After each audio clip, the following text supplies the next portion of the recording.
আমার একদম স্যার সহজ সরল প্রশ্নের জায়গাটা, এই মিনিসকাস জিনিসটা আসলে কি? ফুটবলাররা কেন বারবার এই ইনজুরিতে পড়েন? সাধারণ মানুষেরও কি এই ধরনের ইনজুরিতে পড়ার সুযোগ আছে কিনা? পুরো ব্যাপারটা ব্যাখ্যা করবেন। যদি একটু মিনিসকাসের ছবিটা যদি একটু দেখাও তাহলে আমরা মিনিসকাসের ছবি যদি একটু দেখাই। সবাইকে বলতে পারবো। মানে স্ট্রাকচারটা দেখলে easy. This is the structure. This the হাঁটুর একটা ভিতরের যে স্ট্রাকচার, সবচেয়ে ইম্পর্টেন্ট যে কটা জিনিস, এটা দুইটা নীল যে দুইটা দেখাচ্ছে মেনিসকাস, একটা মেডিয়াল আর একটা হলো ল্যাটারাল। ল্যাটারালটা বাইরের দিকে থাকছে তো এটা মেডিয়াল বলা হয় জন্য।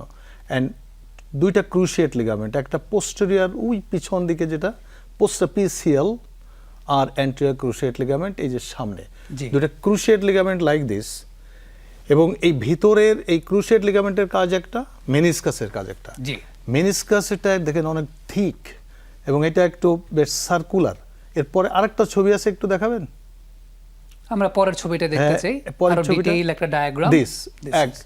শুধু this meniscus that like circular, two meniscus, medial lateral, attachment ঠিক টিবিয়ালের আপার সারফেস।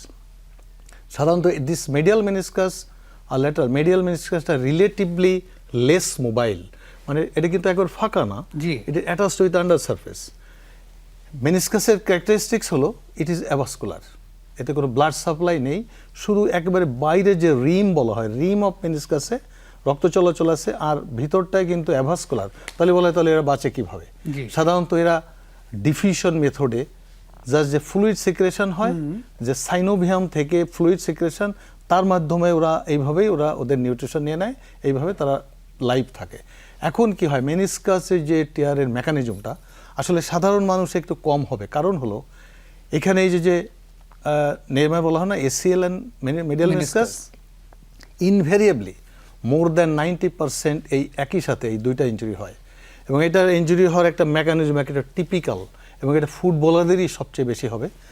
কারণ যখন ফুটবলার যদি কিক নিতে যায়, কিক নিতে গেলে পায়ে যখন এই পাটা হয়তো লেগে থাকলো, এবং কিক নিতে যে সাডেনলি যদি দেখো পাটা ঘুরলো না, পাটা লেগে থাকলো, কিন্তু হাঁটুটা যখন ঘুরে যায়, টুইস্টিং, এই টুইস্টিং যখনই হয় তখন সিভিয়ারলি, এবং সাথে তো ওয়েট থাকে অনেক, একেবারে প্রেসার দেওয়া থাকে, তখন এই দুইটা লিগামেন্ট একসাথে ছিঁড়ে যায়। একটা হলো এসিএল ছিঁড়ে যায় এবং সাথে মেডিয়াল মেনিসকাস। এটাকে বলা হয় একটা কমপ্লেক্স। খুব আইসোলেটেড মেনিসকাস, আইসোলেটেড এসিএল খুব কম পাওয়া যায়, তখন টিয়ার হয়ে যায়, মেডিয়াল মেনিসকাসগুলো টিয়ার হয়ে যায়। অতএব এইখানে যে টিয়ারের আবার অনেক, এদের কাজ কি? তাহলে কাজ হলো একটা হচ্ছে this a very thick two meniscus, এটা শক অ্যাবজর্ব করে। আমরা যে দৌড়াই, লাফ দেই, ঝাঁপ দেই, তখন ওই দুইটা যাতে হাঁটু মানে একটা সরাসরি না লাগে, এই শকটা অ্যাবজর্ব করে। আর একটা হলো এরা এই যে ইউনিফর্ম একটা স্মুথ সারফেস থাকাতে জয়েন্টের মুভমেন্টগুলোতে কোথাও কোনো পেইন হয় না। এই জন্য যখন এই যে এর সাথে একটা কথা বলা হয়, যখন বয়স হয়ে যাবে এই মেনিসকাসগুলো প্রথমে ডিজেনারেট করে এবং তখন আবার ওই অস্টিওআর্থ্রাইটিস হয়ে ব্যথা শুরু হয়। এখন টিয়ার যেটা হয় এটা আবার একটু ধরন আছে, যেমন এই যে যেখানে ছবিটা দেখানো হয়েছে, এটা শুধু দেখা যাচ্ছে লংগিটিউডাল টিয়ার। এটা অনেক সময় একবার পুরাটা যদি হয়ে যায় তখন বাকেট হ্যান্ডেল বলা হয়, মানে ঠিক একটা দুইটা অংশ আলাদা হয়ে গেল, বালতির যেমন ওঠানামা করে কমনেস্ট। তো এইটা হইলে হয় কি, তখন ওই যে জয়েন্ট সারফেস ওটা অনেক সময় আটকে যায়, তখন একটা টার্ম ইউজ করা হয় লকিং। দেখা গেলো যে ওই ফেলের অনেকে লক হয়ে যায়, তো ঠিক পুরোটা এক্সটেনশন করতে পারে না, ওই পোর্শনটা জয়েন্ট সারফেসের ভিতরে ঢুকে যায়, তখন একটু এদিক ওদিক মুভ করলে আবার ছুটে যায়, আবার হয়। লকিং ভেরি মানে important sign for meniscus tear. Sir এই জায়গাটা আপনার কাছ থেকে আমি আবারও ফিরবো। আতিক ভাই একটু আপনার কাছে আসতে চাই। আমি দেখেছিলাম যে লুইস সুয়ারেজ তার এরকম মেনিসকাস টিয়ারের একটা ইনজুরি হয়েছিল, তারপরে আবার 4 সপ্তাহ পরে তিনি আবার ফিরে এসে গোল করেছেন। এইটার ক্ষেত্রে তো অবশ্যই রিহ্যাবটা খুব গুরুত্বপূর্ণ একটা ব্যাপার।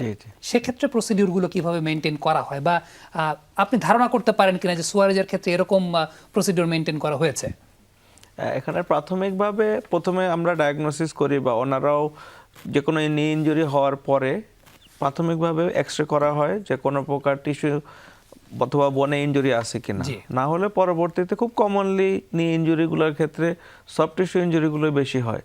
তো একটা এমআরআই করলে পারফেক্টলি দেখা যায় এসিএল অথবা মেনিসকাসের কম্বাইন্ডলি ইনজুরি থাকতে পারে, অথবা মেনিসকাসে শুধু ইনজুরি থাকতে পারে। তো মেনিসকাসে নর্মালি গ্রেড 1-এর ইনজুরি যদি থাকে, বা একেবারে স্যারে যেটা নোট করলো লংগিটিউডিনাল ইনজুরি যদি থাকে, এগুলো খুব আর্লি ডায়াগনোসড হলে এটা খুব তাড়াতাড়ি রিকভারি করা যায়। পারফেক্টলি পেন ম্যানেজমেন্ট করলে জয়েন্টের মিনিসকাসটা আবার রিকভারি হওয়া পসিবল।